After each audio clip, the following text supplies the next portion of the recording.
Welcome everyone to the second meeting of our study on federal freshwater policy. I want to thank all the departmental officials for being here. We had our first meeting on Tuesday and heard from 4 departments. So I guess what you sense what we're trying to accomplish here, which is a better coordination amongst departments that deal with freshwater issues at the federal level. I'm very pleased to see the departments we do have. I think it'll be very interesting. We have the Department of Health, the Department of Indigenous Services, Agriculture and Agri-Food Canada, and Global Affairs Canada. And on that note, I'd like to say that personally I've always felt that as a water nation and as a country seen as a water nation by the rest of the world, that we have a role to play internationally in terms of helping the world achieve global water security. And in fact, I almost see that as the new Canadian peacekeeping in a way.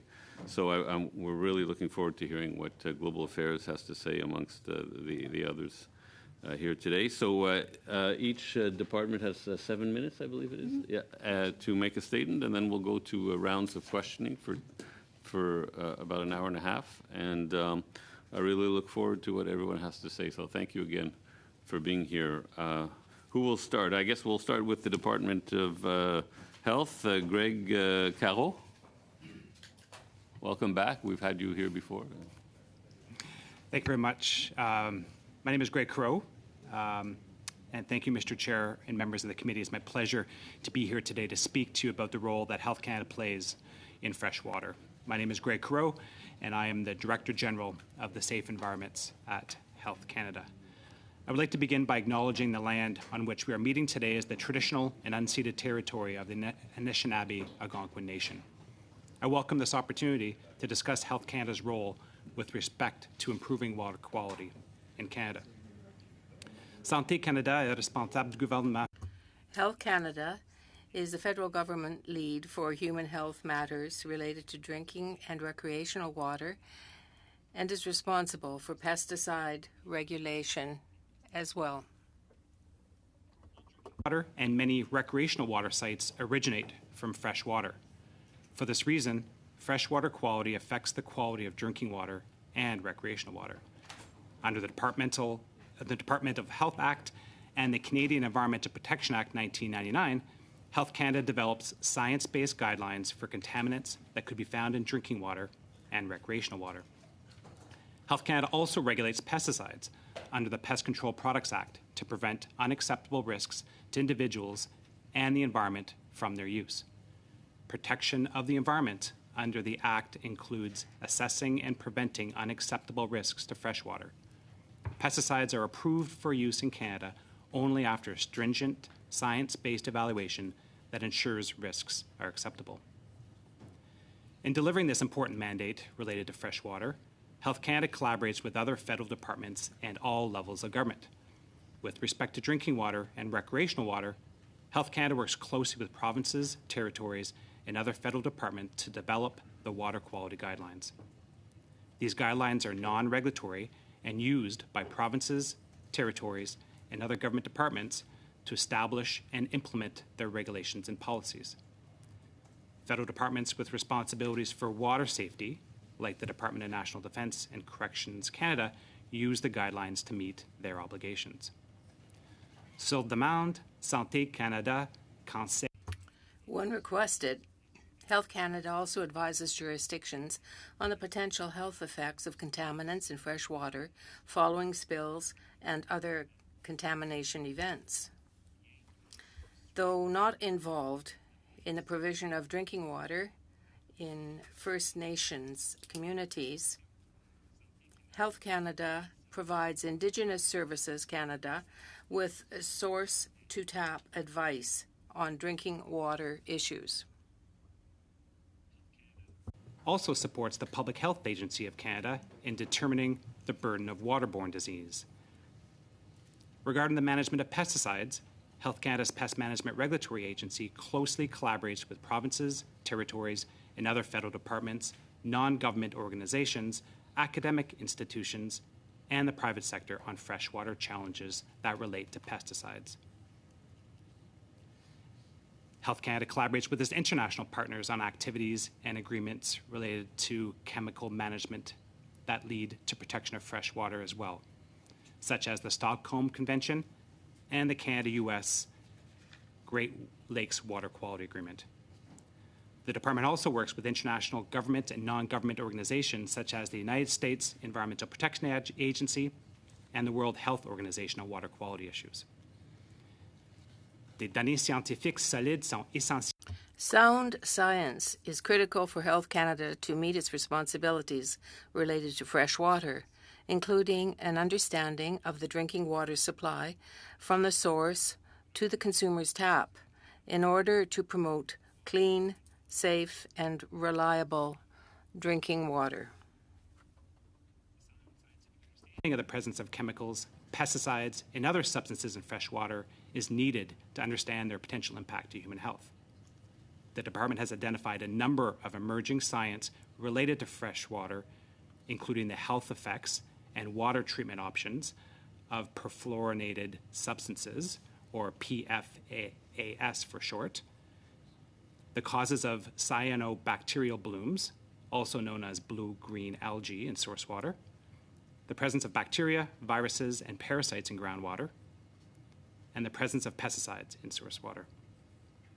To address these emerging areas, Health Canada is investing in research and monitoring and collaborating with academics, other government departments, different levels of government, and the international community. Health Canada welcomes the creation of the Canada Water Agency and sees it as a complementary to our work on drinking water and recreational water, as well as pesticides. The agency's role to further scientific research and support water quality monitoring will contribute to preventing the contamination of drinking water from source to tap, thereby reducing risks to health. Thank you, Mr. Chair. I would be pleased to answer any questions the committee may have. Merci, Monsieur Caro. On passe maintenant. Mr. Cahill, thank you. Now we'll move on to Department of Indigenous Services with Mr. Nelson Barbosa. Welcome, sir. You have 7 minutes.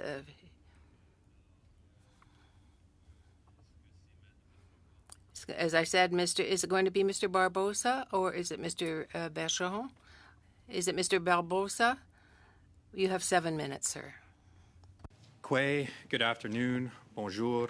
Before I begin, I would like to note that we are meeting on the traditional unceded territory of the Algonquin people. My name is Nelson Barbosa, Director General of the Community Infrastructure Branch within Indigenous Services Canada. Thank you for inviting me to appear before the community today, or the committee today. The responsibility of managing drinking water in First Nations is a shared responsibility between First Nations communities and Indigenous Services Canada. Indigenous Services Canada provides support for the delivery of safe, clean drinking water through its First Nation Water and Wastewater Enhanced program. The department provides advice and financial support to First Nations to upgrade, repair, replace, and operate First Nations water and wastewater systems in order to meet established water and wastewater standards. From 2016 to 2024, Canada will have committed over $5.6 billion to build, repair, manage, and maintain water systems on reserve.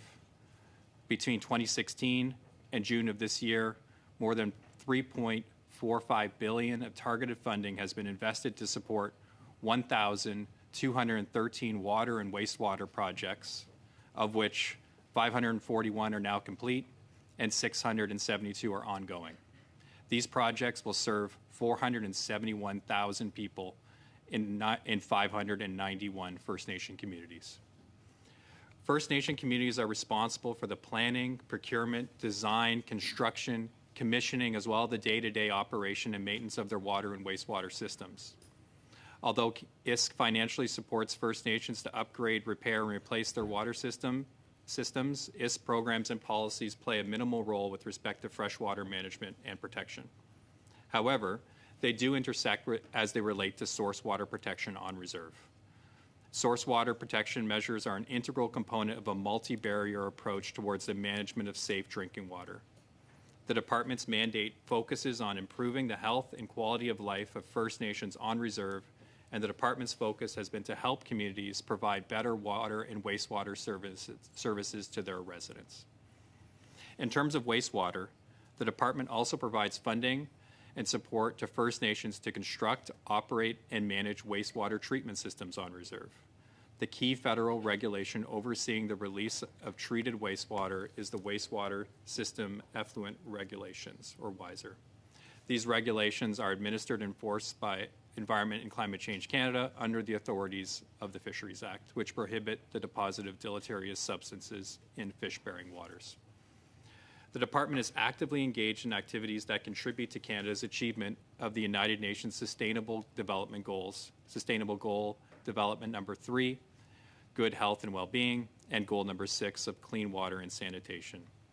Continued work to resolve all long-term drinking water advisories directly contributes to Goal Number 6, which aims to ensure that all Canadians have access to clean drinking water. In turn, this also contributes to the overall betterment of health and well-being in First Nations communities. To accomplish both goals, the department works closely with First Nation partners on the operation and maintenance of their water systems. By providing adequate, long-term, and technical supports, the department is actively ensuring that First Nations drinking water systems meet established standards. To report on Canada's progress in achieving these commitments, the department works closely with its partners at ECCC.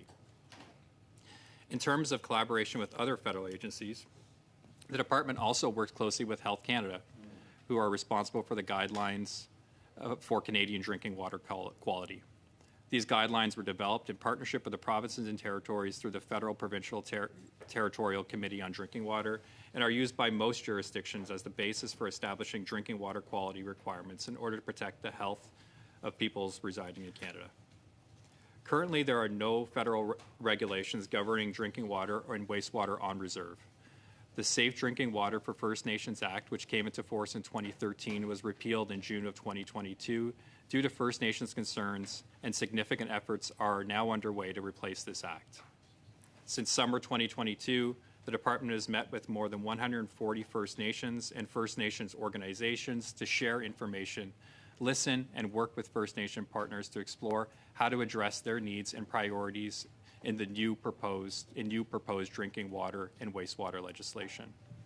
The department continues to work directly with rights holders, including Modern Treaty and self-governing First Nations through their own representative institutions and First Nation organizations, as well as the Assembly of First Nations and the First Nations Advisory Committee on Safe Drinking Water. These efforts aim to ensure that new proposed legislation will be responsive to First Nations and priorities in terms of drinking waters. ISC remains committed to ensuring sustainable access to clean drinking water and effectively treating wastewaters in order to build a sustainable foundation for water now and into the future. I look forward to our dialogue and our questions. Miigwech, Nakamik, Kwanimik, merci. Thank you. Merci beaucoup, Monsieur Barbeau. Thank you, Mr. Barbosa. Now it is the turn of Agriculture and Agri-Food Canada. Mr. Norris, you have the floor. Thank you, Mr. Chair, for inviting my department to speak to the committee study on freshwater in Canada. My name is Kevin Norris, and I'm the Director of Resilient Agriculture Policy Division, which is located in the Strategic Policy Branch at AAFC. I'm also joined by my colleague, Catherine Champagne, who is an environmental scientist and the manager of the Earth Observations in the Science and Technology Branch. I'd like to begin by acknowledging that I'm speaking to you today from the traditional and unceded territory of the Algonquin and Anishinaabe people here in Ottawa. As members are aware, Canada's fresh water is becoming an increasingly precious resource.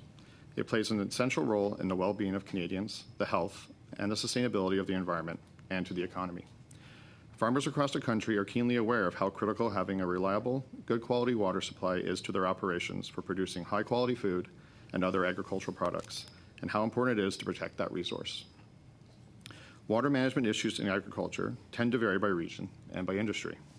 For example, irrigation is essential for agriculture in areas where natural precipitation is low or variable, such as the prairies, whereas issues of excess moisture and the need for drainage is more pertinent in areas of eastern Canada.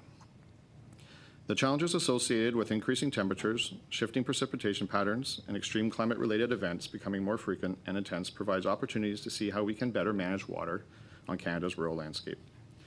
For example, this can be witnessed by recent events across the country during the 2021 to 2023 growing seasons, including impacts from droughts, extreme heat, wildfires, and flooding. Regional specific challenges such as these are expected to grow in intensity and generate additional costs. Addressing them can be difficult as potential solutions often involve multiple jurisdictions. Canadian farms depend on a clean and reliable source of water. Nevertheless, the sector realizes the impacts it can have on freshwater quality and quantity. Agricultural inputs, such as fertilizers and pesticides, play an essential role in food security by helping to drive increases in crop yields over time, while also providing social and economic benefits to Canadians. However, when these inputs are used in excess or improperly managed, agricultural production can impact the quality of water through sediment loading, runoff, and leaching of excess nutrients, pathogens, and pesticides. We have seen the impact of such practices on agricultural land in several areas of the country where large-scale lake and ecosystem health have been impaired, including in the Great Lakes and around Lake Winnipeg. Use of poor quality water on farms also poses risk to food safety and animal health. Impacts from climate change are also anticipated to influence production and increase risk to water quantity and quality. Anticipated seasonal shifts in temperature and precipitation impacts water quantity and risk creating insecurity in on-farm water supplies. This could result in a greater competition for this resource, increased reliance on costly irrigation, effective risk management strategies, and water resource management. As a result of climate change, wetter than normal winters and springs, in combination with hotter, drier summers, increases the movement of nutrients, such as those from fertilizers to surface groundwater, which increases the risk of algae blooms and eutrophication of surface waters. This has a direct impact on water quality. The use of beneficial management practices on farms can help mitigate these environmental impacts to water, enhance sustainable agricultural production, and support climate resiliency. There are management practices that improve nutrient management or improve water use efficiency, such as precision technology, cover crops, and expanding riparian areas. These can all contribute to reducing agriculture's environmental impact on Canada's fresh water. Agriculture and Agri-Food Canada has a long history of researching, developing, and promoting the sustainable management of water resources. We conduct and fund collaborative agricultural research and technology development, provide timely data and analysis on agroclimate conditions through the Canadian Drought Monitor, and work with provinces and territories to accelerate the adoption of practices and programming that support climate change adaptation and water management. The Department's renewed strategic plan for science provides a vision on how future research and development will help to ensure a sustainable, resilient, and profitable agriculture and agri-food sector by 2050. One of the key priorities under the strategy is to increase the resiliency of agroecosystems and improve soil health and water quality. For example, our current research includes improving water use efficiency through the development of more climate-resilient crop varieties and on-farm technologies. We are also exploring nature-based solutions, such as protecting and restoring wetlands and buffers to manage water supply and agricultural runoff. Additionally, Agriculture and Agri-Food Canada's Living Lab initiative is bringing together farmers, scientists, and other stakeholders to co-develop, test, implement, and monitor new climate-smart and sustainable agricultural practices and technologies. This will have an important co-benefits for conserving water resources. In addition to AFC's research on fresh water, we support the adoption of beneficial management practices that reduce agricultural runoff and promote the sustainable use and management of on-farm water resources in several of our programs. This includes the Agricultural Clean Technology Program and the On-Farm Climate Action Fund. The Sustainable Canadian Agricultural Partnership is a new 5-year, $3.5 billion investment, which includes $2.5 billion in cost-shared programs and activities between the federal and provincial and territorial governments. These are critical to protecting water resources and are designed to raise producers' awareness of environmental risks and accelerate the adoption of regionally appropriate on-farm technologies and practices to reduce these risks. AFC is also developing a sustainable agriculture strategy to set a shared direction for collective action for the improved environmental performance of the sector and to support farmer livelihoods and maintain the business vitality of the sector over the long term. Water is one of 5 priority focus areas under the strategy. The strategy will create connections between environmental programming and policy in agriculture, including the Canada Water Agency, to provide more clarity, less overlap, and fill policy gaps while considering farming realities. AFC is not responsible for any legislation or regulations related to fresh water. However, our continued leadership in agricultural science and innovation, as well as our ongoing collaboration with other government departments, provinces and territories, Indigenous peoples, and stakeholders will be essential to supporting the sustainable management of Canada's freshwater resources. AFC remains committed to helping the agriculture sector contribute to the protection and sustainable management of Canada's water resources, to adapt effectively to climate change, and to continue to feed Canada and a growing global population. Thank you for your time. Thank I you, look forward Mr. to- Norris. We'll go now to Global Affairs. Mr. Cronin. Bonjour et merci, Monsieur le Président. Thank you very much, Chair. My name is Niall Cronin. Since September 22, I have been Executive Director of the U.S. Transboundary Affairs Division at Global Affairs Canada. I would like to begin, as did my colleagues, by acknowledging that the land on which we gather is the traditional unceded territory of the Algonquin Anishinaabe people. The broad range of analysis and advice to Global Affairs senior officials and ministers, as well as to other federal departments on water and other issues affecting Canada's bilateral relations with the United States. Canada's relationship with the United States is of primordial importance. As President Biden said in his address to Parliament last March, no two nations on earth are bound by such close ties: friendship, family, commerce, and culture. The President's in-person visit and the joint statement that followed confirmed that our two nations stand united in this moment, finding solutions to global challenges side by side. And as noted in the March 24 statement between Prime Minister Trudeau and President Biden, the Government of Canada announced a new, historic $420 million commitment to protect and restore the Great Lakes, the world's largest freshwater ecosystem. In conjunction with U.S. funding announced in the 2021 bipartisan infrastructure law, our combined contributions represent the largest single investment in the Great Lakes in history. Canada-U.S. cooperation in this area is long-standing. Over a century ago, our nation signed the Boundary Waters Treaty of 1909, which sets out the rights and obligations of both Canada and the United States with respect to the use, protection, and management of waters through which the international boundary passes, as well as waters that flow across the boundary. The Boundary Waters Treaty established the International Joint Commission, or IJC, an independent binational organization consisting of 6 commissioners, 3 appointed by each country. Through its boards, the IJC oversees the operation of dams, diversions, and bridges that affect the natural level and flow of water across the boundary. The IJC also assists with the implementation of the Great Lakes Water Quality Agreement, and the two governments can refer issues to the IJC to study and make recommendations. My team also provides advice on other Canada-U.S. treaties related to transboundary waters. These include the Columbia River Treaty, the Agreement for Water Supply and Flood Control in the Souris River Basin, and the 1950 Niagara Treaty, which established minimum flows over Niagara Falls. Managing transboundary watersheds is complex and spans multiple jurisdictions. My team and I regularly work with federal and provincial counterparts, as well as Indigenous peoples and officials from the State Department and U.S. Embassy. We collaborate closely with other federal departments and agencies that work directly on freshwater-related issues in Canada. It is through these engagements, binational agreements, and our support to the International Joint Commission that we are able to address important transboundary water issues with the United States. With that, I would be pleased to answer your questions. Thank you again. Mr. Cronin, we'll go now to Mr. Cram for the opening round of questions. You have 6 minutes. Okay, thank you very much, Mr. Chair, and thank you to all the witnesses for being here today. I remember in the early 2000s in the community of Walkerton, Ontario, there was a major incident with the water treatment plant in that community, and there was a boil water advisory in place for a couple of weeks, and people were so outraged that people got fired and a couple of people eventually went to jail.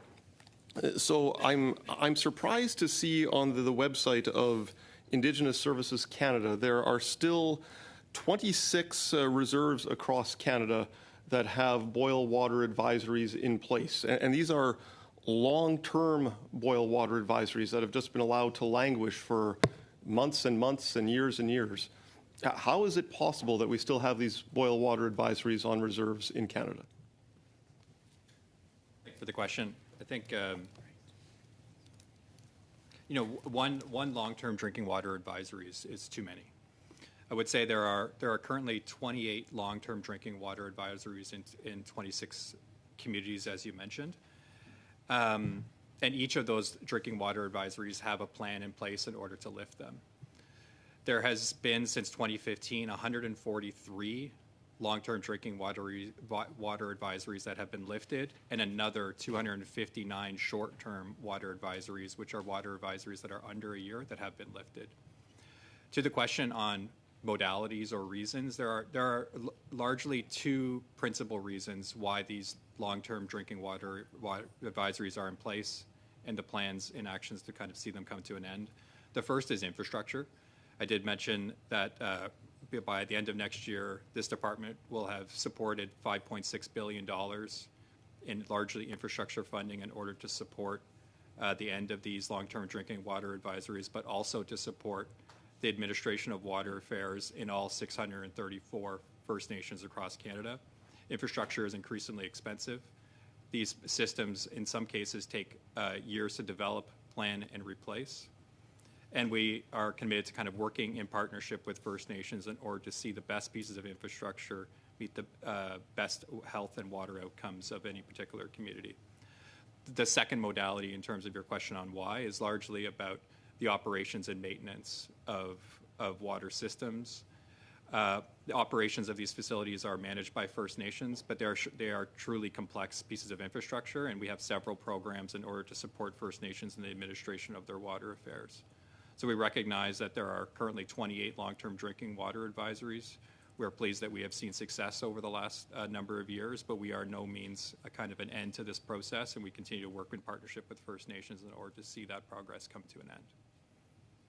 So why does it cost so much money, and why does it take so much time compared to other water treatment facilities all across Canada? In terms of comparability, I'm not sure it costs so much more money. These water systems are similar that you would find in a municipal environment. Some water systems cost over $100 million, and some water systems cost considerably less than that. There are 634 First Nations, and clearly funding is a key component of seeing those long-term drinking water advisories come to an end, but as to is partnership.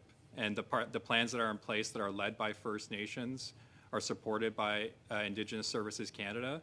And we are there to support the implementation of those plans and the wishes of First Nations. So resources is certainly a core component of why we're seeing progress in bringing long-term drinking water advisories to an end, but as to is partnership. Okay, but if these water treatment facilities are similar to water treatment facilities in other municipalities, then why don't we see long-term boil water advisories in other municipalities across the country? Why is it always only Indigenous reserves?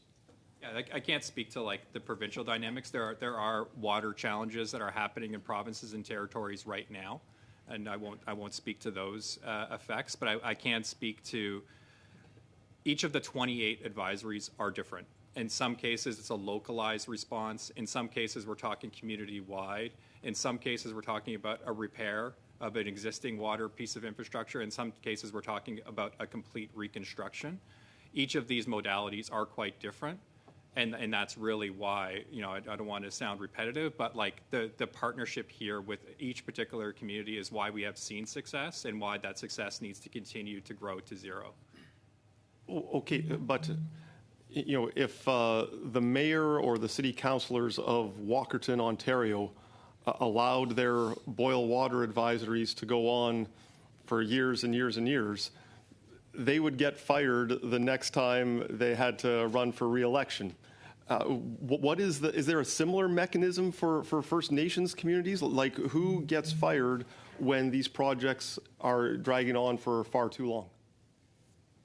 So Indigenous Service Canada partners with First Nations. First Nations implement the response, and I won't speak to the governance practices that happen in First Nations communities or in self-governing First Nations. There are interim supply options where there is a long-term water advisory in place. So, for example, one that's often pointed to is bottled water. that is an option in order to provide water in lieu of having that from the tap. But there are other options as well. Many communities have reverse osmosis systems in order to provide water in lieu from taps. There can be interim measures to replace or repair existing infrastructure while another one is replaced. So the binary, or the causality of having a boiled water or a long-term drinking water advisory and not having water from the tap is sometimes not the case. There can be interim supply options. There can be bottled water provided to the community based on the request of Chief and Council, while longer-term solutions are in place. So the plan considers both the long-term replacement of the particular asset or infrastructure in question, but also what is the interim supply in order to provide water Thank you. now, while also looking at the longer-term picture. Thanks. Good line of questioning, I thought. We'll go now to Ms. Taylor-Roy. Thank you very much, Mr. Chair, and thank you to all our witnesses for being here. I, too, am interested in this question of the boiled water advisories, and I'm very proud to hear that since 2015, 143 long-term advisories and 259 short-term advisories have been lifted. Perhaps you explain a little bit more about the relationship between Indigenous Services Canada and First Nations, and the First Nations themselves and their governance in terms of moving forward with these projects. You mentioned that there are plans in place for all of these. There is funding in place. So who's it seemed that the last questions were about whose responsibility was it. I'm assuming that our government is working nation to nation with these First Nations, and that they are the ones who make the decisions about how it's done, when it's done, and what is done. Is that correct? Yeah, thank you for the question.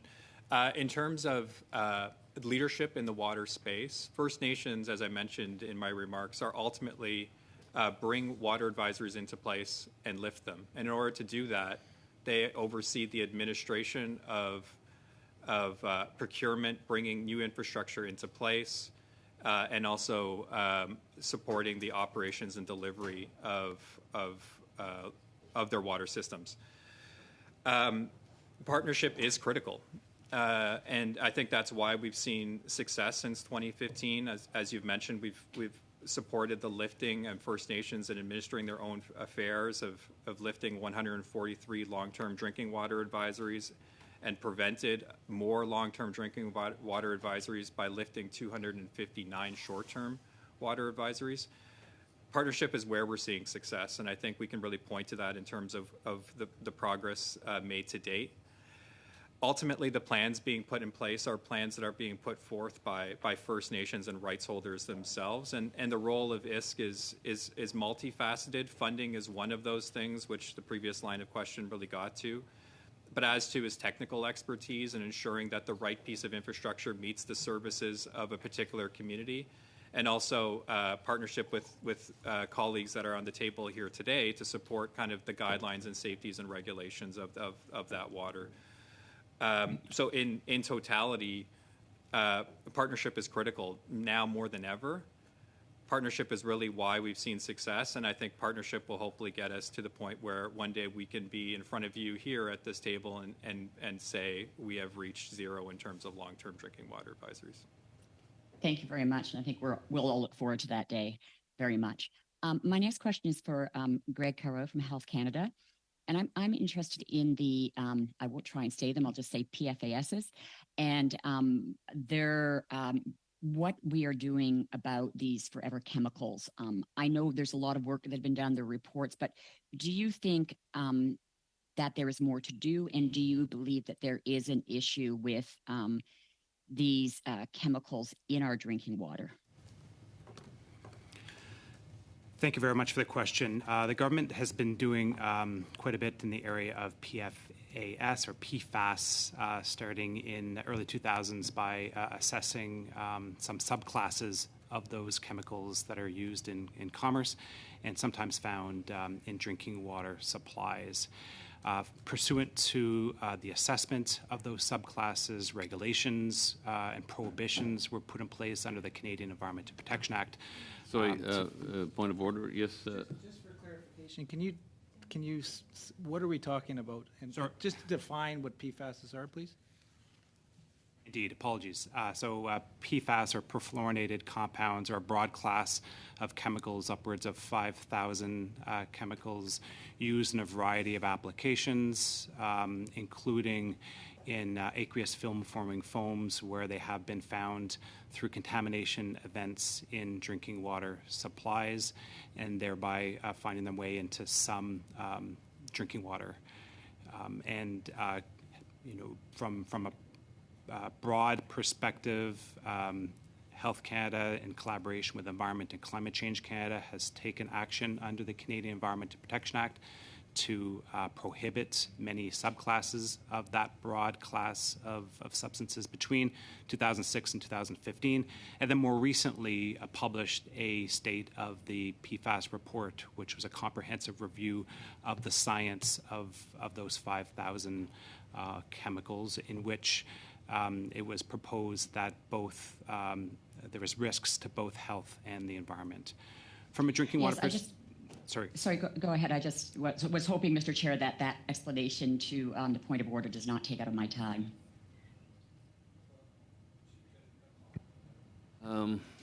Okay, let's continue with this. Thank you. So, and just briefly on drinking water, Health Canada has also put in place drinking water quality guidelines for 2 classes of these chemicals, and then more recently published a draft objective that is a broad approach to mitigating potential health risks from the broad class of these chemicals in drinking water. So can I just intervene, because I had a specific question about that, and it's I know certain ones have been put on the toxic substance list, and others have been eliminated, but there have been substitutions, and there are still concerns about those substitutions. And I think there was at one point a suggestion made to look at this whole class of chemicals. Is that being considered? Thanks again for the question, and indeed that is being considered. So currently there's the broad class is being considered both for assessment and potential management under the Canadian Environment Protection Act for commercial uses and industrial uses and broad uses across Canada. And then in the drinking water context, that broad class is being considered through the drinking water objective, which sets a guideline or a number for which treatment can be achieved for that broad class of chemicals. Okay, great. Thank you so much. And Mr. Chair, how much time do I then have left? Well, another 45 seconds, I guess. Okay, I did want to ask a question of agriculture and agri-foods as well. And it's really relating to the challenges you spoke about with fertilizer application and control and the effect it's having, what more can be done. And it's very broad, but obviously, what do you think is the most impactful thing that could be done now by farms to help manage the runoff into some of the freshwater lakes that we're seeing? And in particular, when you're talking about the increase in phosphorus and the algae blooms, which I know is of great concern to all of us. Fairly quickly, please. Yeah, I'll just say quickly, I think increasing the adoption of beneficial management practices on farm that's available through our cost-shared partnership with the provinces and territories is a good first step. And AFC also has ongoing research in this area as well. Thank you. We'll go now to Madame Posey. Okay, merci. Thank you. Thank you very much for being here.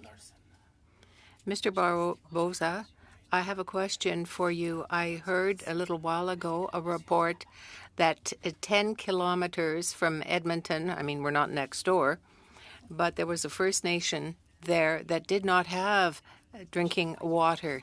What I saw in that report, there was beyond Edmonton, there was no water that was drinkable for them. I was concerned about that. But I also have a question for Mr. Kaufza from Health Canada. Earlier in your presentations, you talked about cooperation and so on. I don't see why we can't create here in Canada a Canadian agency just to deal with water, drinkable water. It seems to me that there is an absence of communication and cooperation between departments. I'm going to give you a very specific example. Last June, we looked at the contamination of water by these chemicals and so on. I'm referring to the military base where some 3,000 to 8,000 people were exposed to contaminants in their water because of the runoff from oil storage reserves. But nothing seems to have come from this matter. The municipality of Saguenay has taken matters in hand by earmarking some $1 million worth of monies to be available. So if there isn't more participation, how can you not say that it wouldn't be better to have an overall department of drinking water? First, I would speak to the example you brought forward, and indeed, Health Canada and the federal government did collaborate very closely with the province of Quebec and officials from the city with respect to the contamination of the water supplies. As you've referenced, Health Canada provided strong scientific guidance and support and collaborated with other government departments, including the Department of National Defence, to support the province of Quebec as well as the city of Saguenay in this case. And more broadly, Health Canada... Je vous arrête, Monsieur Caro.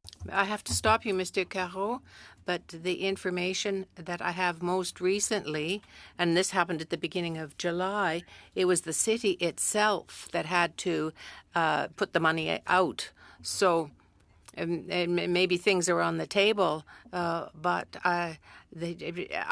really, I come back to my question to you. Wouldn't it be better to have an agency for fresh drinking water here in Canada? Thank you so much for your question. Indeed, as per my opening remarks, Health Canada believes the creation of the water agency would help interdepartmental collaboration, including better understanding of the pollutants and contamination in freshwater supplies that would ultimately lead to the protection of health of Canadians through drinking water. Ça me va comme réponse. Oh, thank you for your answer. Mr. Caro, I've asked you a question, but I'd like to turn to Mr. Norris. Do you have some controls over your regulatory agency? In your speaking notes, you referred to some things. Mr. Norris, can you repeat the question, please? Microphone, please. Microphone, please. Provinces and territories and municipalities have the regulatory control for drinking water and not Health Canada. No, what I want to bring up here is that money is on the table. Are you talking about pesticides? Is that what you're trying to get at? Yes, pesticides, Arla. So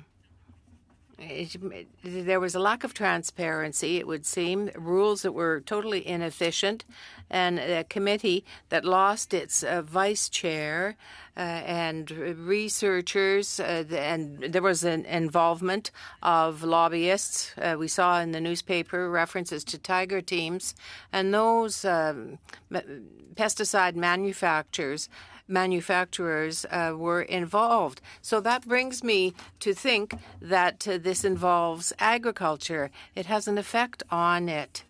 But it seems to me maybe you should raise the thresholds with respect to pesticides. If the experts leave an advisory board, how can you have participation to protect the shorelines in agricultural areas? So the MRLs and the raising of the limits is outside of my responsibility, so I could take that back to the department. Can you send us something in writing after? Yeah. S'il vous plaît. Alors, Yes, thank you. So let me come back to the matter of a Canadian freshwater agency. What would be the coordination? What would represent the effect that the negative effect that pesticides have on groundwater, on freshwater, and therefore on Health Canada and the health of Canadians? So AFC is continuing to collaborate with ECCC to identify linkages between the Water Agency and freshwater action plan to the ag sector. But as you mentioned, pesticides is an important issue, and we definitely recognize that pesticides play an important role for producers in securing crop and yield and quality research. And we also know that producers are good stewards of the land, and unfortunately, pesticides do impact water quality. At AFC, we do have a pest management center. This plays an important role in undertaking research and science on the sustainable use of pesticides, including the risks of pesticides as well. C'est terminé. C'est terminé. Oui. Is my time over? Yes. Mr. Cannings. Well, thank you all for being here today. I don't normally sit on this committee, so it's been wonderful hearing about this topic of water, which is obviously a very big, very complicated, but also very important subject. I wish I had all day to talk to every one of you, but I'm going to start with Mr. Cronin, because you mentioned the mighty Columbia River, which is very, very important certainly in the western. Well, all of my riding is basically drains into the Columbia River, and the Columbia River Treaty is a huge issue there. It's being renegotiated. Has been renegotiated for years now, with climate change, with increasingly thoughts around ecosystem function, with indigenous knowledge, indigenous partnership. But we're seeing, this year with climate change, we saw the Arrow Lakes basically dry up because all that water had to be sent to the United States under the treaty. And so citizens of Nakusp, for instance, all that area was flooded in the 60s. It caused great pain and hardship then, but at least they got a functioning lake out of it to recreate on. And this year, that more or less disappeared. Just wondering how Global Affairs is dealing with this question of climate change and ecosystem function with regards to that renegotiation, and where are we with the whole renegotiation process? Sure. Thank you, Mr. Chair, for the question. On Columbia River Treaty and the Columbia River, agree 100% on its importance. Mr. Chair, you may have seen in the joint statement following President Biden's in-person visit, there was a reference to the two countries' commitment to modernizing the Columbia River Treaty, to accelerating work on the treaty. Canada works very, very closely with the province of British Columbia and the 3 First Nations whose traditional territories are in the basin on the negotiations. We've also taken to heart efforts to engage local communities, something that wasn't done when the treaty was first negotiated in the 1960s, and hear those concerns and bring those to our American partners across the negotiating table to ensure we get a modernized agreement that works for Canada, but that also is reflective of issues related to climate change, and making sure that that is a part of the modernized agreement. That ecosystem function is another, I think we could say, another leg in sort of the three-legged stool holding up the treaty. So from flood risk management to power generation to ecosystem function, and those are the priorities we're pursuing in the negotiations with the United States. Well, thank you.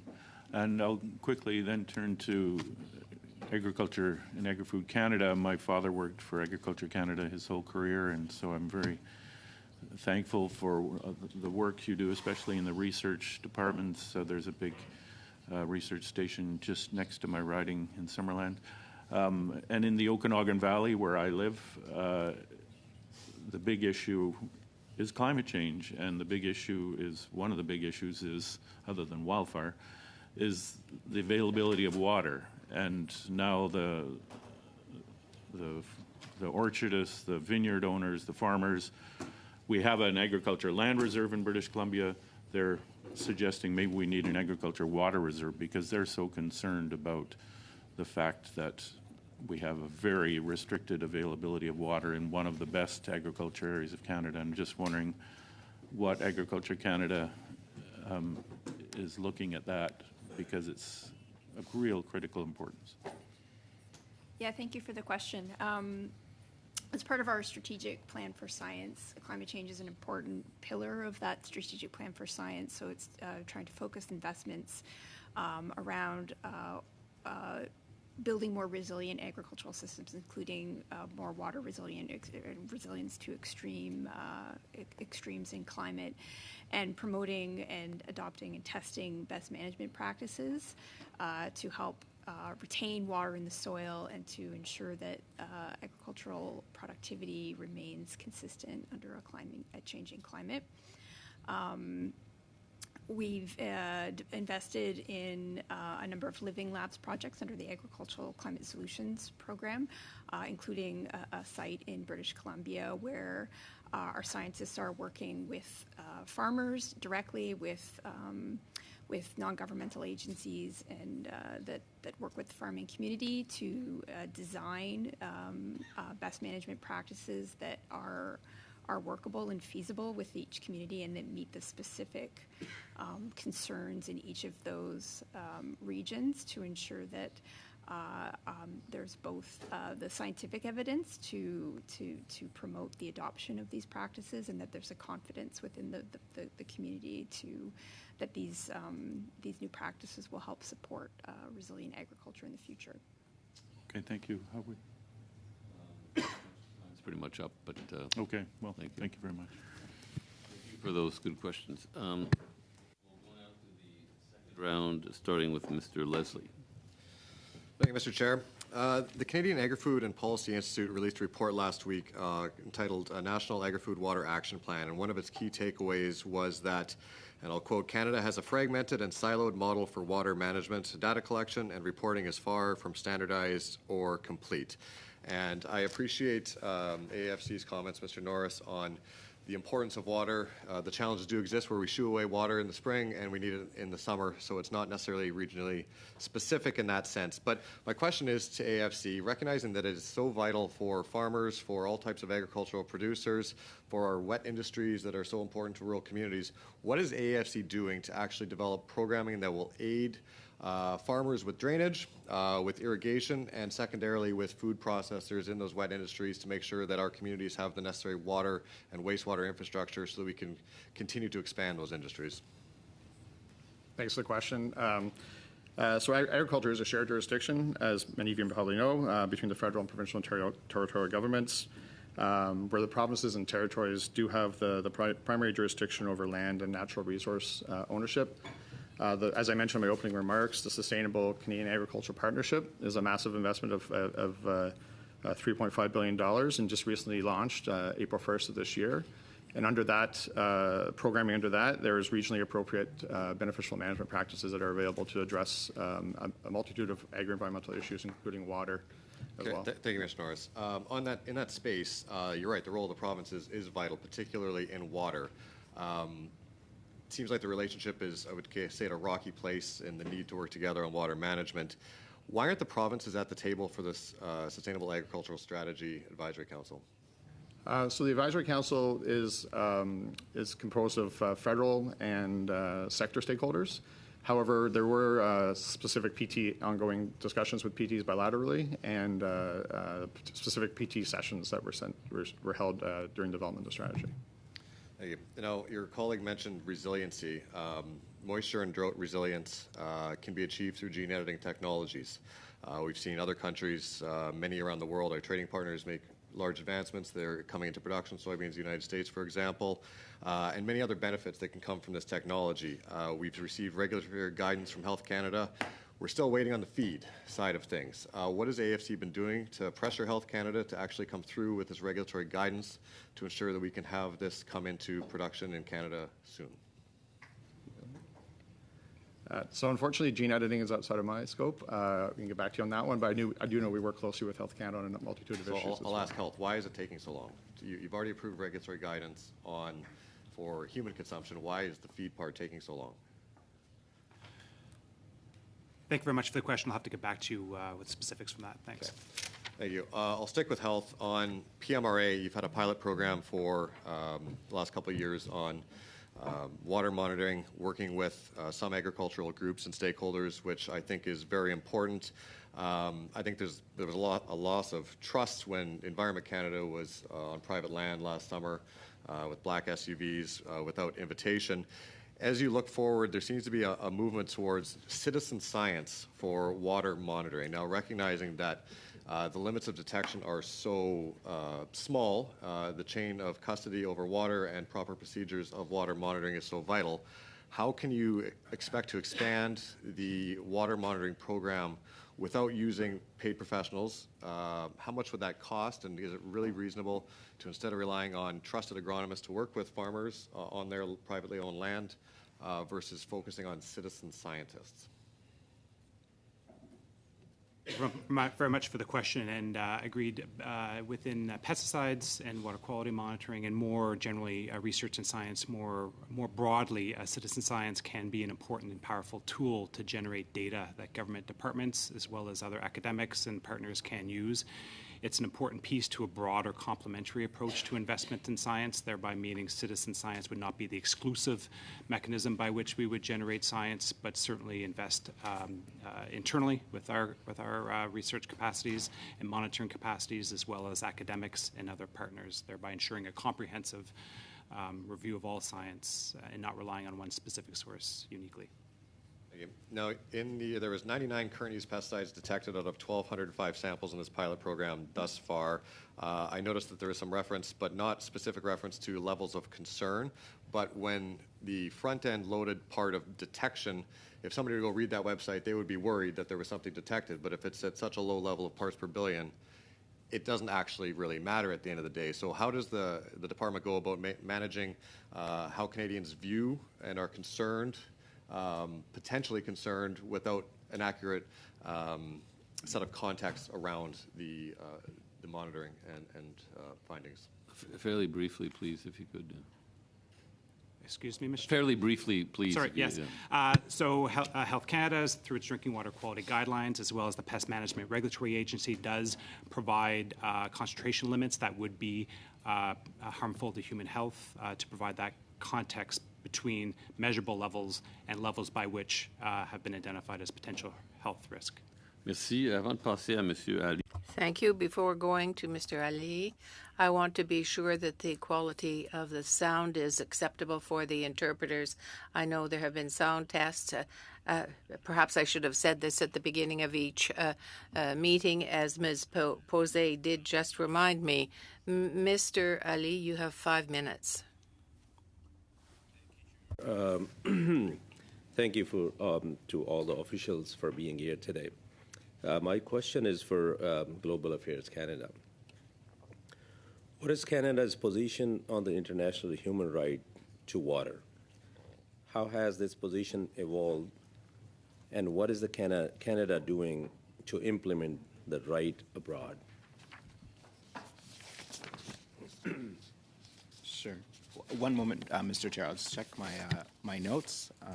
I was briefed by colleagues that work in the Human Rights Division before coming. So if I may, Mr. Chair, Canada recognized the human right of everyone to safe drinking water and basic sanitation as essential to the right to an adequate standard of living, and therefore implicit under Article 12 of the International Covenant on Economic, Social, and Cultural Rights. Canada interprets the right to safe drinking water and basic sanitation as the right to a sufficient quantity and safe quality of reasonably affordable and accessible water for personal and domestic uses. Water and sanitation services should be physically and economically accessible on an equal and non-discriminatory basis. Canada recognizes that a lack of water, sanitation, and hygiene affects women disproportionately, as they often have primary responsibility to collect and manage water resources. And I think Canada works through multilateral fora like the UN, the Friends of Water at the UN, and also the G20 to advance this right. Thank you. Thank you. Sorry, could I just, I would just, I'll stop your time. I was hoping, I don't know if that really answered the question. It was valuable information, but I think what Mr. Ali was asking, and correct me if I'm wrong, is the evolution of Canada's position on the international human right to water, because for a while it didn't recognize that right at the UN, but then changed its position and so on. But I understand that that is, you might not have that information at hand. So I would ask that the department submit maybe a briefing note on the evolution of Canada's position on this issue and the reasons why it changed at one point. So I would just request that be submitted in writing. And it's you made an interesting point about how ensuring the human right to water or water security dovetails with Canada's feminist foreign policy, and so that's why I've always thought that if we could create a foreign policy pillar for water, it would be very consistent with our global foreign policy that includes a feminist component. But I'm sorry to interrupt. I couldn't help myself, Mr. Ali, but I didn't take any time away from you. But Chair, I think you have explained it very well. That's exactly I was looking for. My other question to to Global Affairs Canada: how does the department engage with international community on issue of freshwater security? Does the department work bilaterally with other nations on freshwater issues? Please provide specific examples. Certainly, thank you, Mr. Chair. And to the first point about the evolution of Canada's position, I can certainly take that back, but really do want to, if I may, with respect, manage the committee's expectations that we're certainly in a position to talk about our position today and what we're advancing, rather than debating previous policy positions the government took. To the question of how Canada works bilaterally and multilaterally with other states on freshwater issues, I can certainly speak to our experience with the United States and certainly the close collaboration we have with the State Department and our engagement with the International Joint Commission. I think the International Joint Commission has been recognized as a world model in how two nations can effectively manage transboundary water issues. I mentioned the UN Group of Friends on Water. There was also a UN Water Conference last March where Canada played a prominent role. And also the IJC commissioners participated in that conference, which was another great way to show the world the strength of the Canada-US relationship and the model that in some areas it can serve for other countries. Thanks. Thank you, Chair. Again, to Global Affairs, how does the department monitor actual and potential situations of international conflict around access to fresh water? Thank you. Thank you for the question, Mr. Chair. I think the issue of global conflict is certainly front and center in all of our minds. Certainly at the department, we've played an active role looking at issues related to whether it's the war in Ukraine, the conflict between Israel and Hamas, across the department through our numerous geographic bureaus, through our network of embassies, high commissions, and consulates around the world. We're very alive to the potential for conflict and certainly report back through headquarters and across the interdepartmental community when issues arise that need to be flagged. Thank you. I would just like to underscore that, though, Mr. Cronin, that this committee sent out requests to a whole slew of departments about 18 months ago asking for written briefs in answer to some very specific questions. And we never received anything from Global Affairs. And there was a reminder sent as well. So twice we contacted Global Affairs for somewhat of a robust brief in advance of this study. And I just wanted to underscore that. I'm not impugning, blame to anyone, but it is frustrating, for the committee. And I don't think Global Affairs was the only department, but most of the departments did accede to our request. We'll go now to Madame Posey. Just quickly for a few seconds, I just wanted to request that if they can send that detailed response to this third question. It was more of a general response than specific. Noted. I'll appreciate that. Thank you. Thanks. Madame Posey. 2 minutes? 2.5 minutes. I know I had hoped for more, but I guess I was dreaming. I'd like to get back again to the issue of pesticides. In the document that was prepared by the Library of Parliament, they say that Health Canada continues to develop a framework that will support the design and implementation of a body that will be able to survey and oversee the Great Lakes and the waterways in Canada. So what I'm wondering about is this. Who was consulted? Who consulted the PMRA with respect to the thresholds that would be allowable for pesticides that would be used? When we think of what happened this summer, who was consulted in the terms of this framework?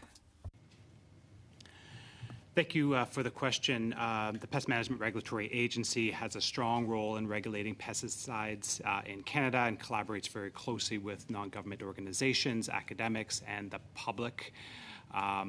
More recently, the Pest Management Regulatory Agency has announced an initiative to transform the agency to ensure the agency undertakes its regulatory authorities in a robust and comprehensive way, and has sought feedback from the public as well as other government departments, municipalities, and different levels of government to inform the efforts around transforming the agency and ensuring strong regulatory oversight of pesticides in Canada.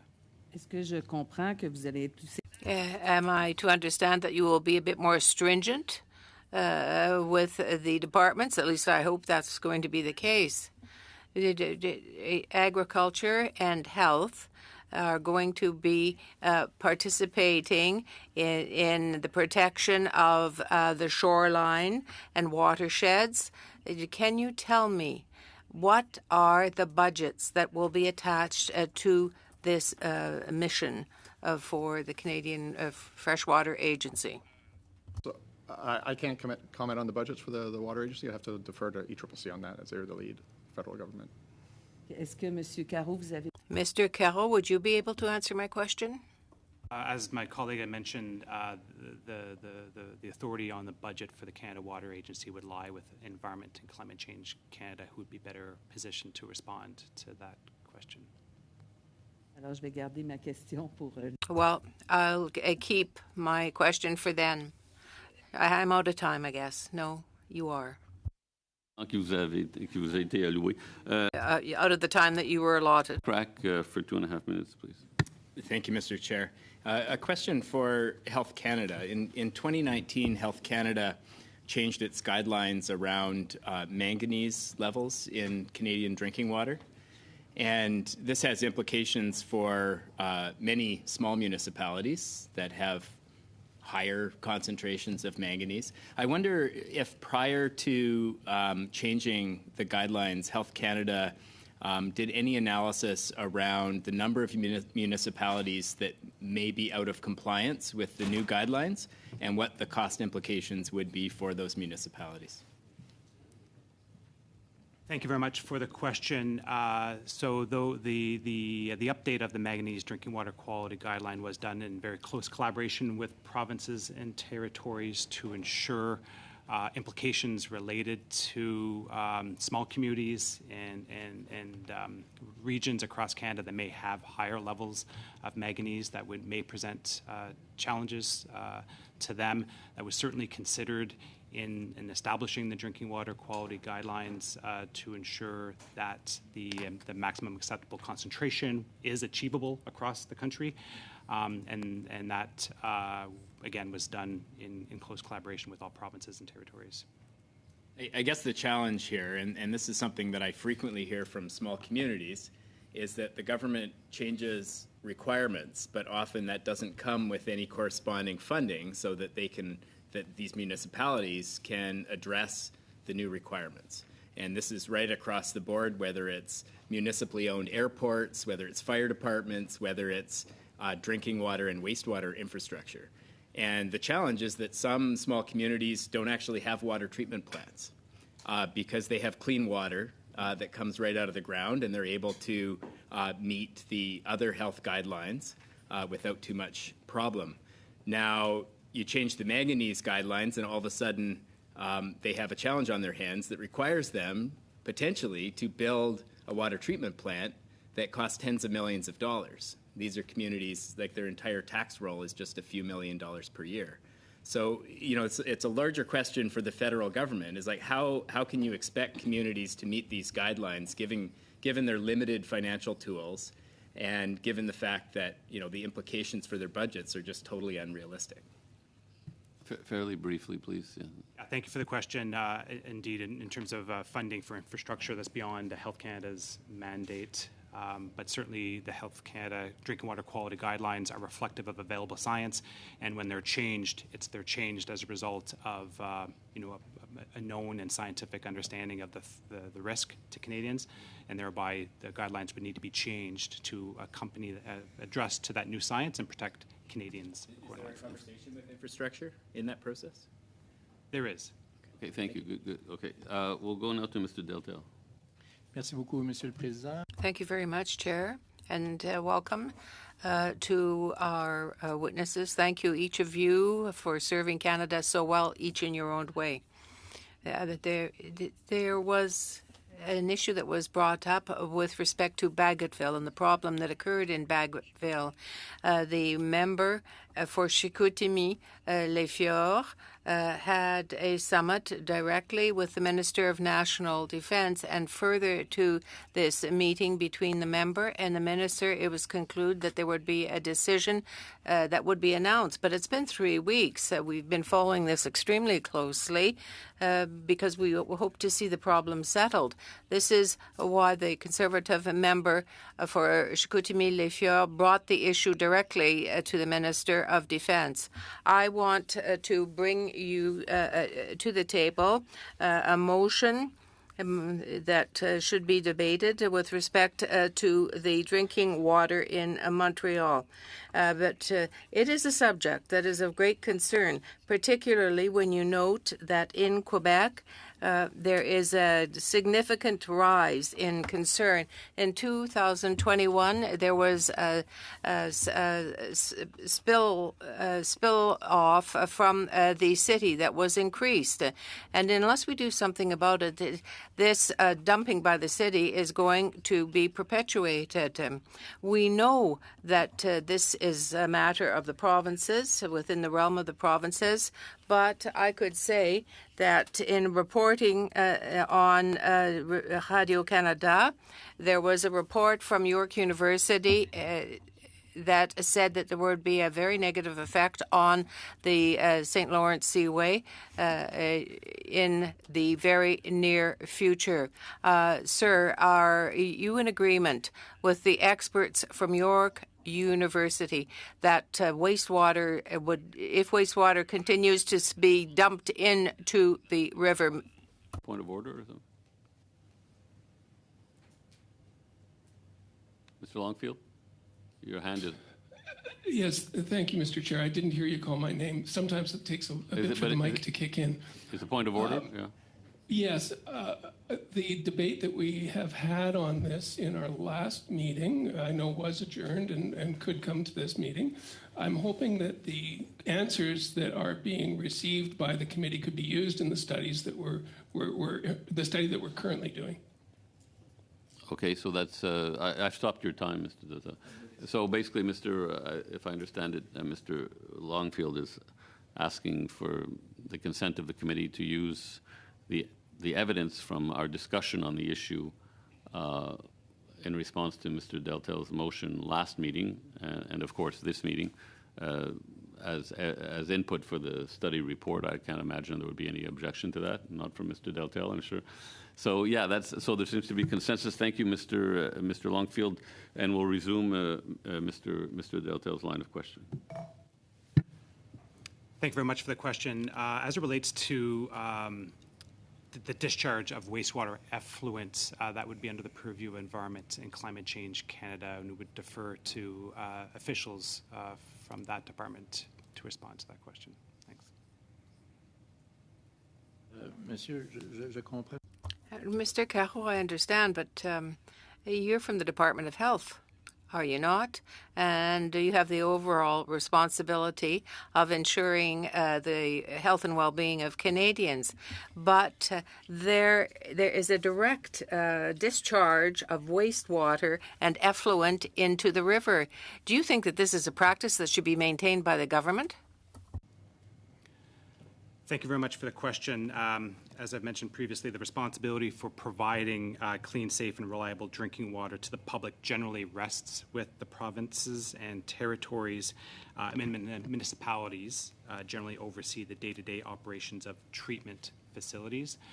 Through the application of treatment facilities, municipalities in close collaboration with provinces, territories, and the federal government do provide mechanisms to reduce pollutants that may be introduced into drinking water supplies, including those that may be introduced through wastewater effluent discharges. Thank you. We also recognize that unfortunately the actual government continue to have this practice. We are not on that side. Et dans l'article, Monsieur le Président, il est fait mention que les eaux souillées.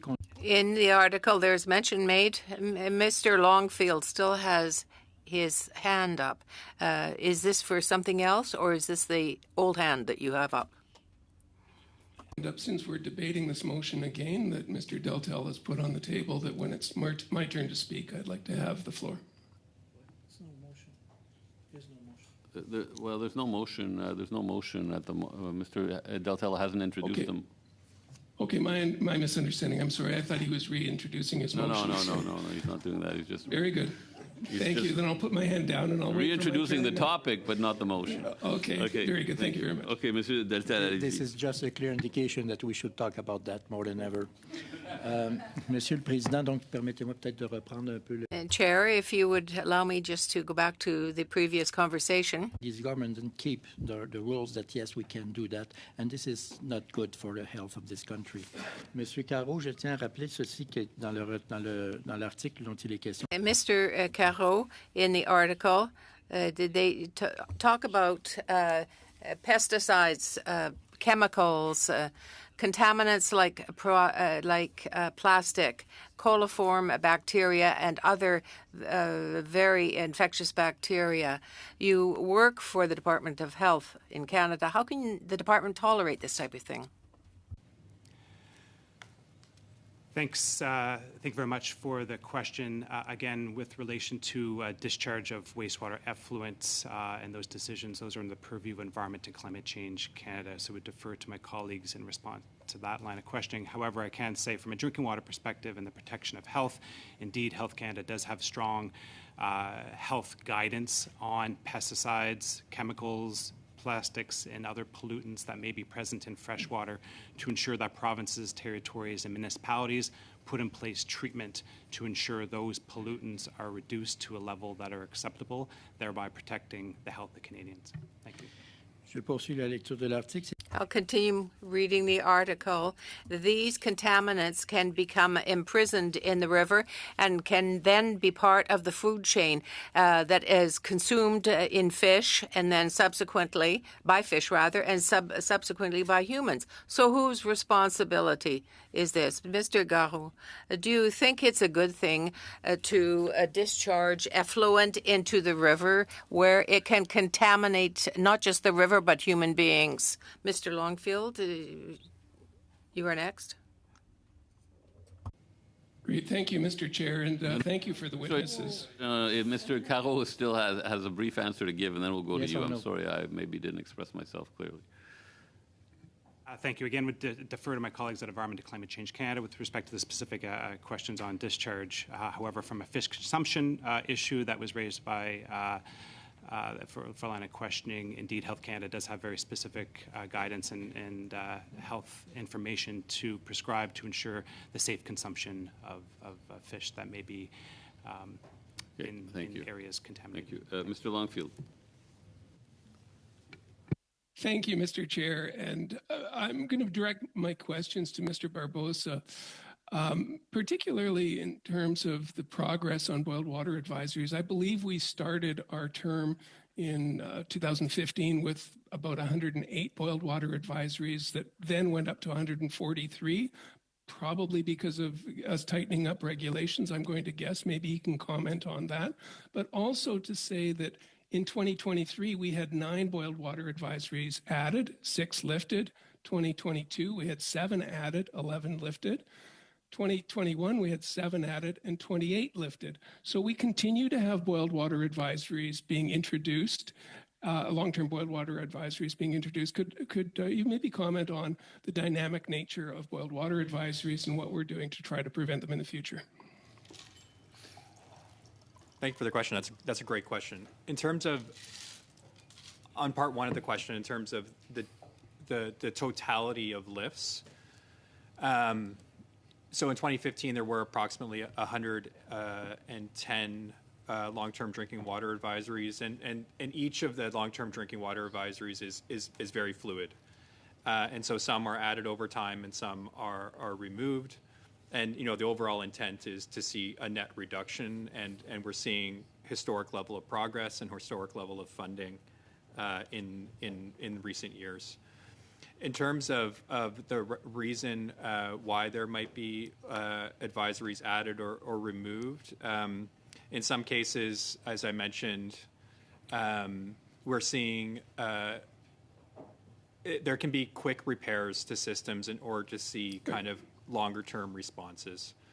So when we see, really, there are two kind of major factors in terms of lifts, but I think that there are two kind of static numbers that I would really want to point to, and one is around the short-term lifts, and so ensure that those do not become long-term, and we're seeing approximately 260 since 2015.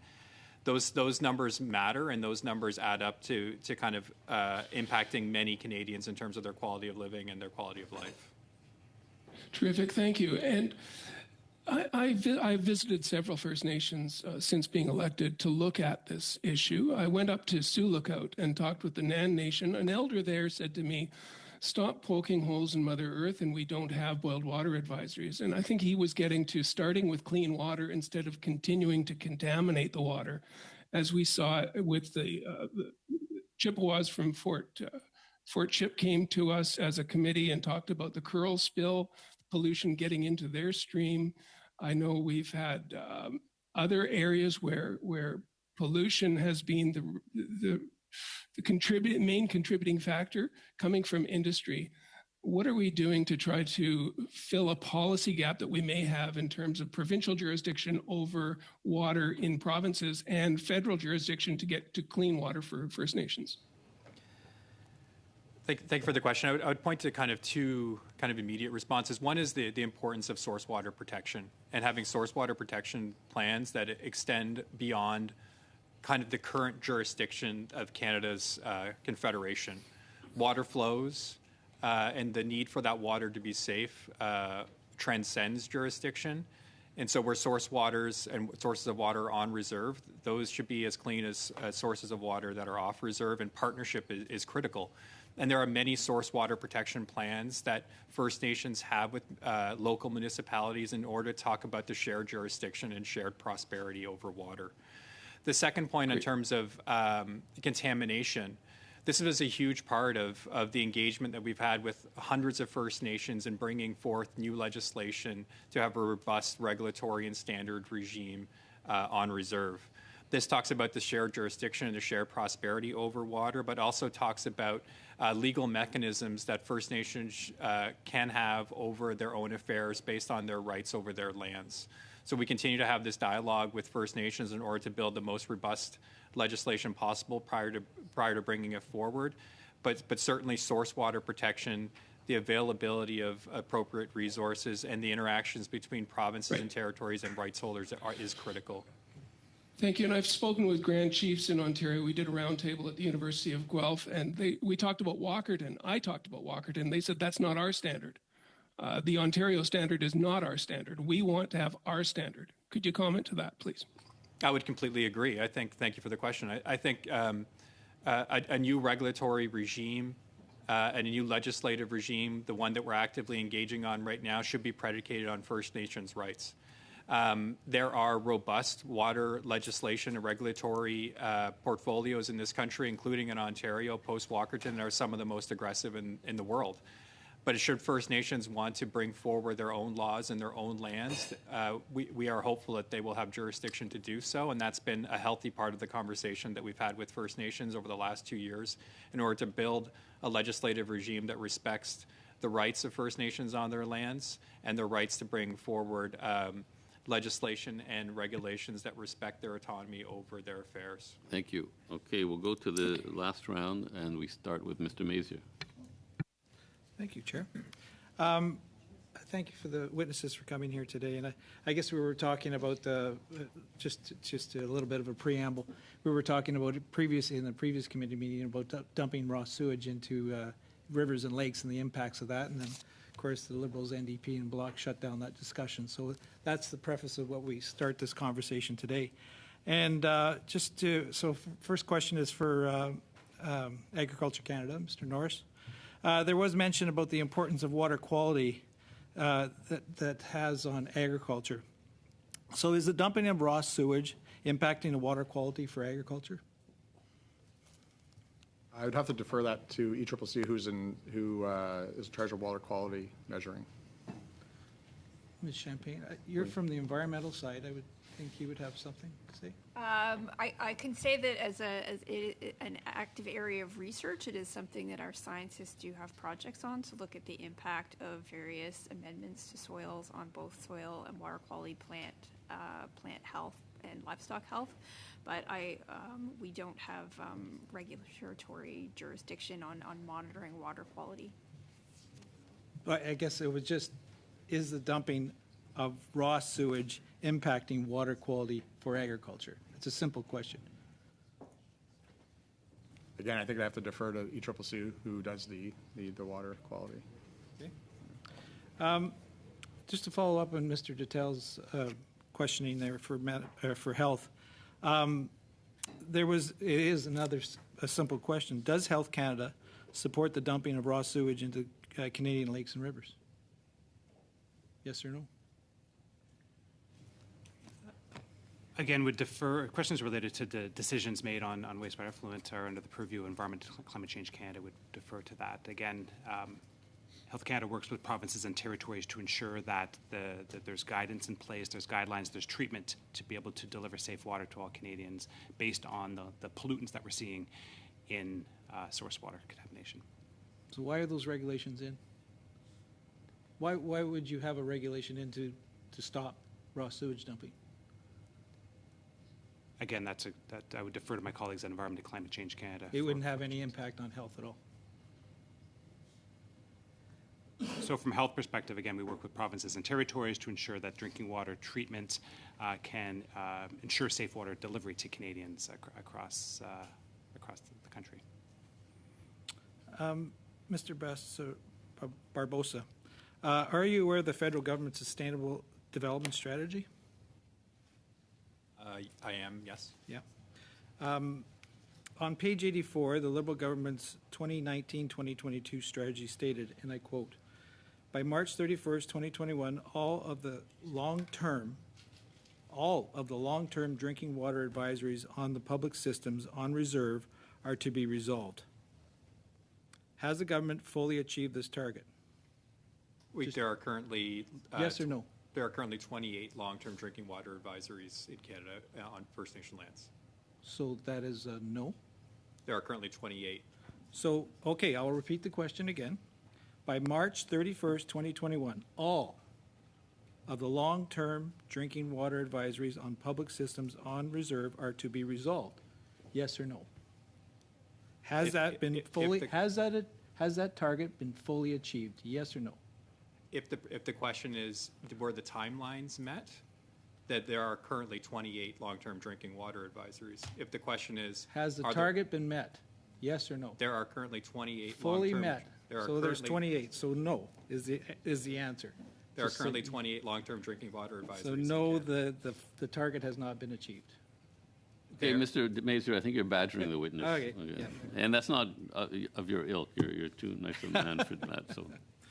So, I guess I find it quite interesting when they're talking about First Nations. I have 14 First Nations in my writing, and I talked to one of them. Actually, it was interesting. All around, there's 38 municipalities as well. It's a very rural area, and all those municipalities have a water system, drinking system installed, but yet the First Nation doesn't. So I guess when they went originally to the municipalities, they said, "Hey, can we have some drinking water here?" And I guess they went back to they didn't qualify. They wouldn't allow them back into the system. They couldn't bootstrap themselves onto the existing system. So they had to go and redesign that. And I was wondering, have those in your work, and you said that you're starting to find out some things, and there's still 28 left because we haven't met our mandates. So is there any barriers that are being you've identified that we should get on with and start kind of get rid of those as far as a committee and when it comes to water? very briefly, please. I would say that many municipalities and First Nations work in partnership in order to share water resources. I spoke about source water protection, but there are also shared infrastructure resources that are happening across the country. So I wouldn't point to your examples as ubiquitous. I would also point to the fact that maybe back to the previous questions, that First Nations manage their own jurisdiction and their affairs for waters. In some cases, First Nations want to see their own supply and their own infrastructure built on their own lands, and we are ready to support that, and we do. So each long-term drinking water advisory, but also there are 634 First Nations in this country. We'll have to stop there. Water reality is different, and we appreciate the question. We'll have to go to Mr. We go with pleasure to Mr. Vancouver. Thank you, Mr. Chair. I appreciate that. And thanks again to all of the witnesses for joining today. Thank you for your work and your expertise on these very, very important issues. Again, to boil water advisories, Mr. Barbosa, if I could go to you first. According to the ISC website, it's been mentioned, the project is complete and the advisory is lifted in 84% of communities that have had a boil water advisory, but a further 9% that lift is pending, but there's clean water flowing from the tap, which leaves 7% for projects that are either under construction or where the study is underway. As you said at the very top, I agree with you. Even one boil water advisory, particularly a long-term one, is one too many. Could you give us a sense of how many people this is impacting?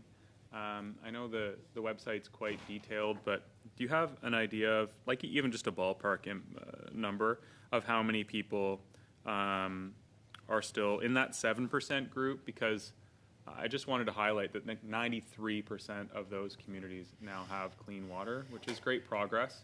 Job's not done yet, but quite a lot of progress is made. But a ballpark about how many Canadian or how many First Nations are impacted?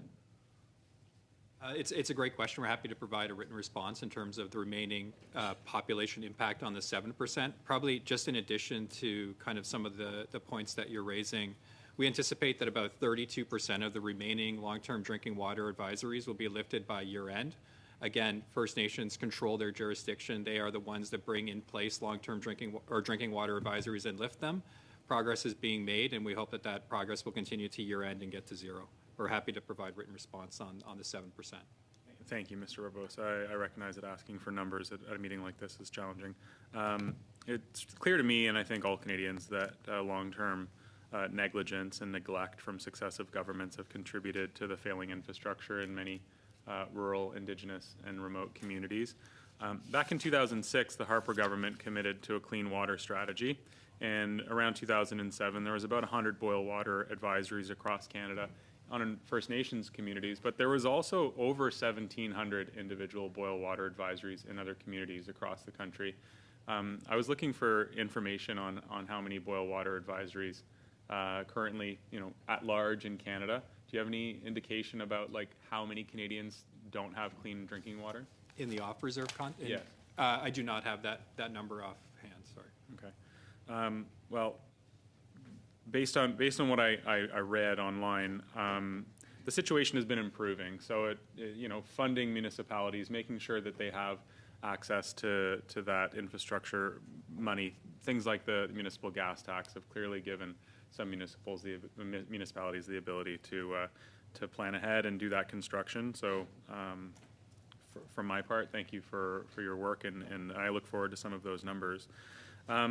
My next... Sorry, Mr. Vancouver, so you would like Mr. Barbosa to submit in writing? He said he would. Okay, yeah. okay, I missed that. I apologize. Okay. Happy to provide a question on the 7%. I'm not sure our department has access to the totality of the Canadian landscape outside of on reserve, but happy to provide on reserve numbers for sure. Based on what I read online, like percentages of the reason why there's a boil water advisory in a municipality is available, but the number isn't. I think I did access numbers from the previous decades, but anyway, drought and climate change.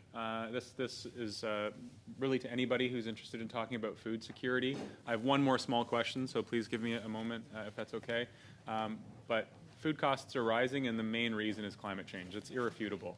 Other people might want to say that there's other reasons for expensive food in Canada, but there's expensive food in the United States as well, and around the world. And one of the main reasons is climate change. And the main thing that is required for crops is irrigation or rain. When that's not available, crops fail.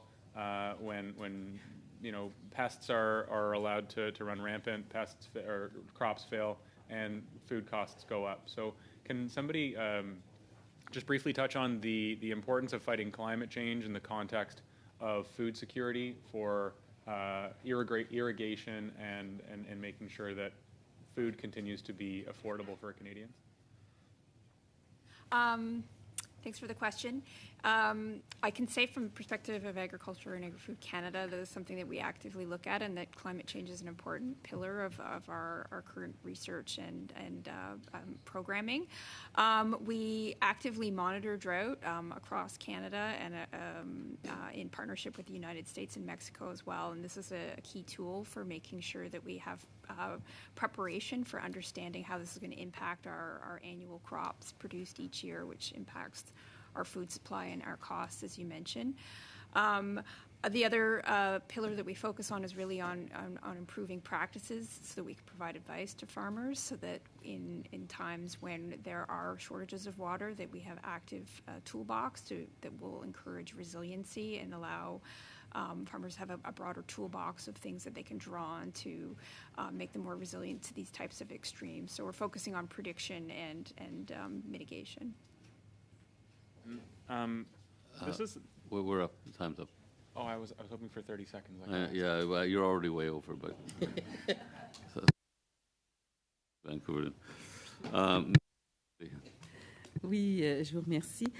Thank you very much. Mr. Burrows, come back to you. There was the example given earlier. There was an Indigenous community less than 10 kilometers from Edmonton that didn't have drinkable tap water. This in a country that's supposed to be rich.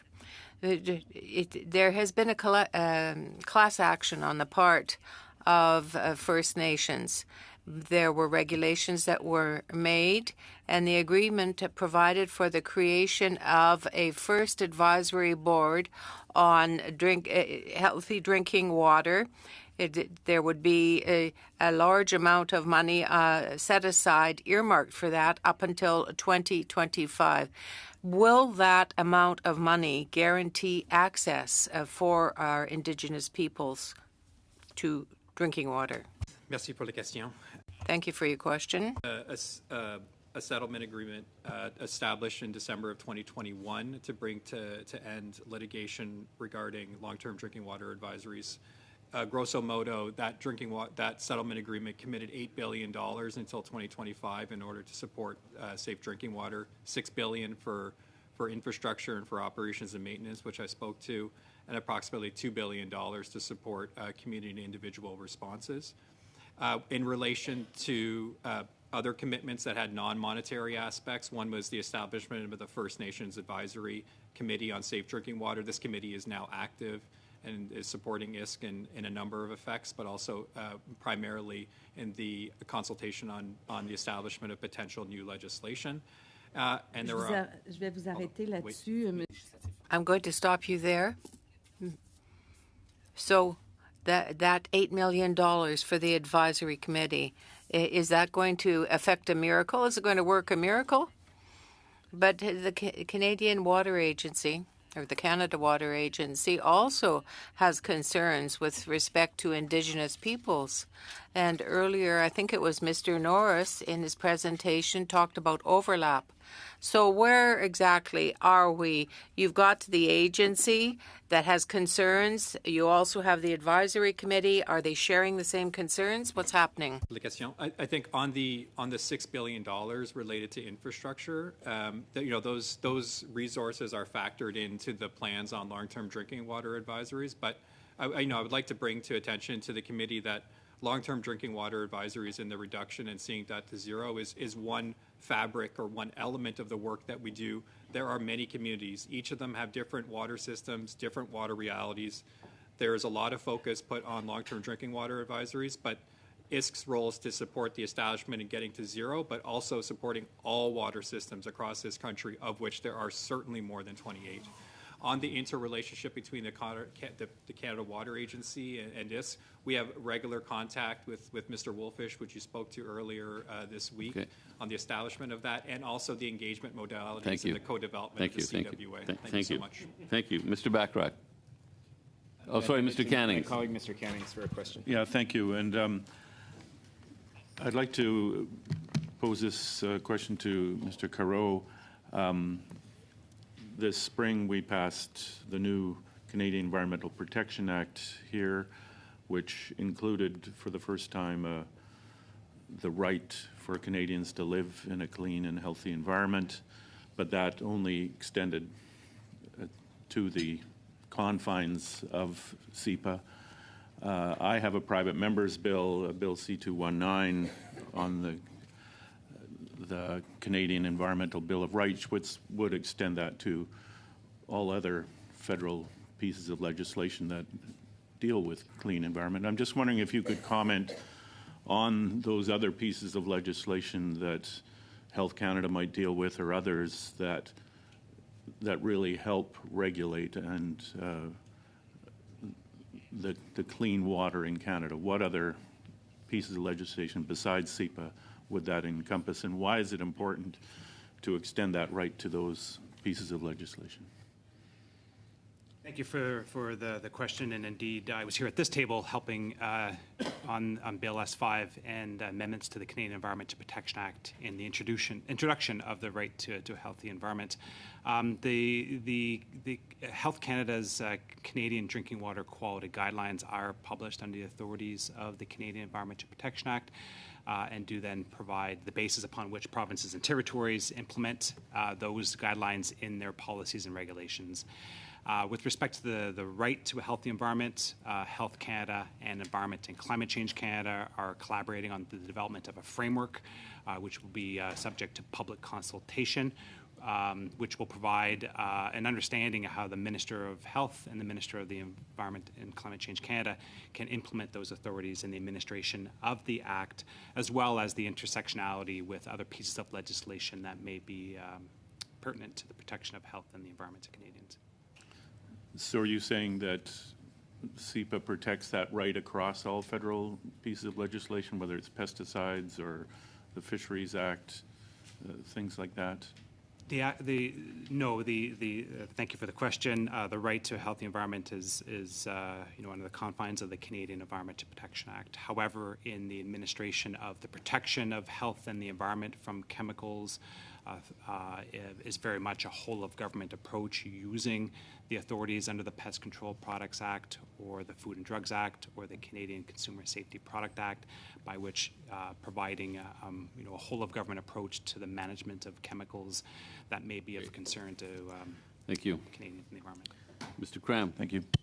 Okay, Thank you, Mr. Chair. I'd like to come back to Mr. Barbosa about the boil water advisories. So, Mr. Barbosa, in your opening statement, I believe you said the Safe Drinking Water for First Nations Act, which came into force in 2013, was repealed in June of 2022 due to First Nations concerns.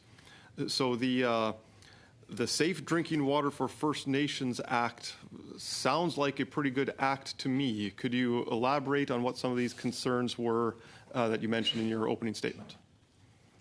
Thank you for the question. While the act was passed, there was no regulations ever brought into place to bring that legislation into regulatory force. Some of the concerns raised by First Nations was multi-varied. I would say the two primary ones were lack of adequate consultation with First Nations on the establishment of that act in that period, and also lack of robust understanding of how First Nations rights and management of source water protection would be codified as part of that legislation. It was also my understanding that one of the provisions of that act was that if a First Nation were not providing clean, safe drinking water to its residents, then the federal government could intervene and authorize a third party to set up a water treatment plant and provide the water on its own. Is that one of the concerns that was raised as well? I wouldn't say that was a paramount concern. I would say certainly consultation, source water protection, and rights were the first and foremost. I would also note that, as per previous question, one of the elements of the settlement agreement on safe drinking water was to both repeal the previous legislation and bring into place new legislation based on co-developed principles. Okay, but the new legislation is not in place yet. Is that correct? The engagement is ongoing, okay. And we hope to bring forward that soon, but the engagement process on potential new legislation is underway. So if we had finalized the regulations for the Safe Drinking Water for First Nations Act a decade ago, is it safe to say that some of these 28 long-term drinking water advisories might be eliminated by now instead of losing a decade by reinventing the wheel, so to speak? That's a hypothetical question. I couldn't answer that question. I could say that legislation, particularly as it impacts First Nations on their lands, should be co-developed, and also we should recognize First Nations voices in the development of legislation both now and in the future. Okay, thank you, Mr. Chair, and I would like to give the rest of my time to Mr. Mazier. Thank you. Thank you, Chair. Mr. Norris, the Prime Minister has stated that the government will be updating the Water Act, and that this could have significant impacts on agriculture in general and all across Canada. Does the department have any indications of how these proposed changes will impact agriculture? Not at this point. I would defer the Water Act to Environment Canada, but we do work closely with them on a lot of issues, agri-environmental issues, including water. And how many provincial ag ministers has your minister and the department met to specifically talk about the water agency? I would have to get back to you on that. Can you table that, please? And I just might point out, also on the chair's comments to follow up on what different departments actually reported, like to follow up so we could prepare for this meeting. There was 8 departments that reported, actually provided responses, totaling 110 pages of curriculum to look through. Agriculture provided 1 page, and it wasn't even answering the questions. So I would beg of you to please go back to the minister and please answer the questions and provide it to the committee, because it really does speak volumes of just how much disregard the minister has for this committee and this important subject on water in agriculture, which is appalling to say the least. Thank you. Thank you, Mr. Mazier. We'll finish with Madame Chatel. Thank you very much, Chair.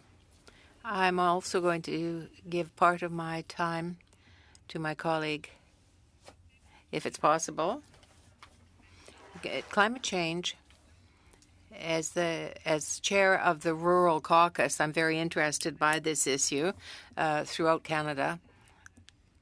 It is affecting a great deal of agricultural production.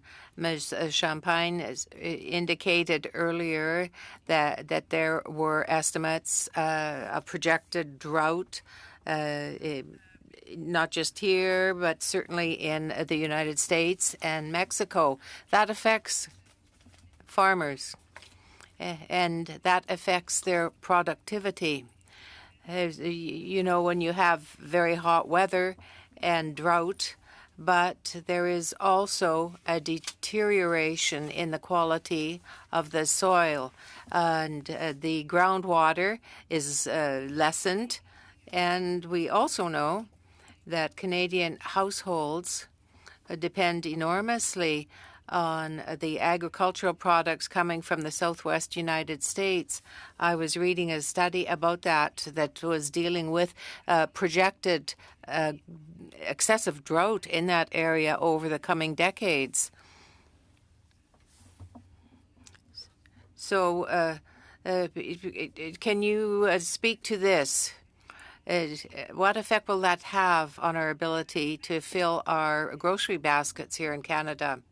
Also, how does your department plan to attack the risks that exist to ensure that Canada will be well placed to face all those risks that arise from climate change from the point of view of food supply? Just to address a couple of things that you mentioned. So we work very closely with United States Department of Agriculture on collaborating on the monitoring and forecasting of drought and ensuring that we're using consistent techniques and that we have good projections of food quantity. We also work with the Global Agricultural Monitoring Community and the Food and Agriculture Organization to ensure that food price volatility is based on scientific information and projections, and that food speculation prices are put in to minimize the risk. As a department, we also focus heavily on developing practices to advise farmers on how they can protect both crop yields going forward, as well as you mentioned soil quality and groundwater. Our new strategic plan for science has a specific focus on soil and water quality and the linkages of these and the long-term impacts of climate change and extreme weather on that.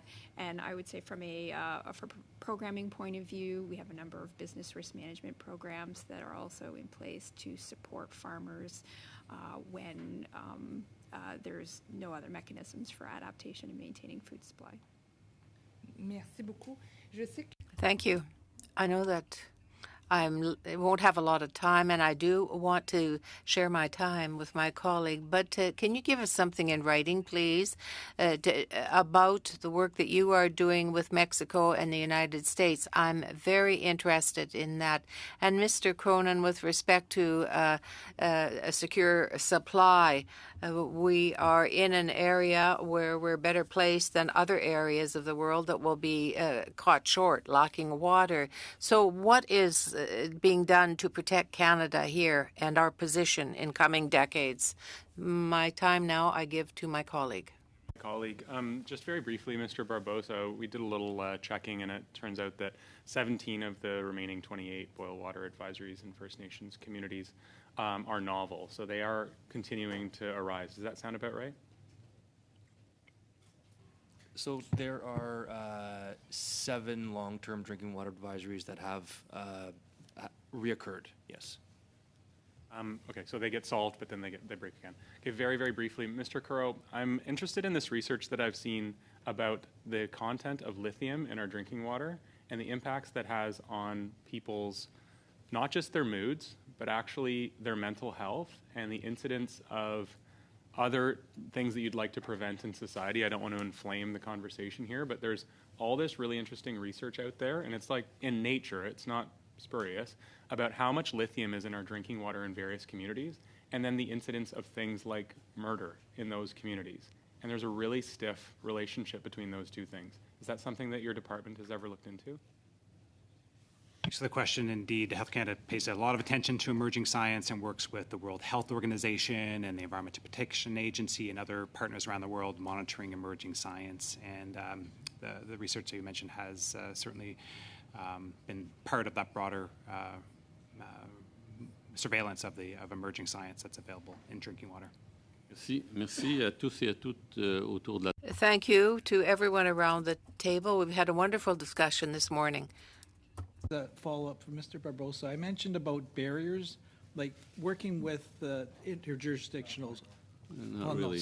I just Not want to really. mention, if you could supply the committee with an update of, is there any barriers between, especially the RMs, municipalities and the Indigenous communities, and how they can't work together?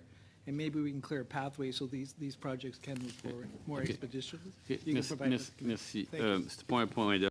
It's not a point of order, but nonetheless, any issue or any question that can provide sound information to the committee will be very well tolerated. So as I was saying, thank you to everyone around the table for this wonderful discussion this morning. Particularly, thank you to our witnesses who came here to discuss complex subjects and sometimes very difficult subjects. We appreciate everything that you do in your daily work to try to provide better management of fresh water in Canada. Thank you so much and have a nice day.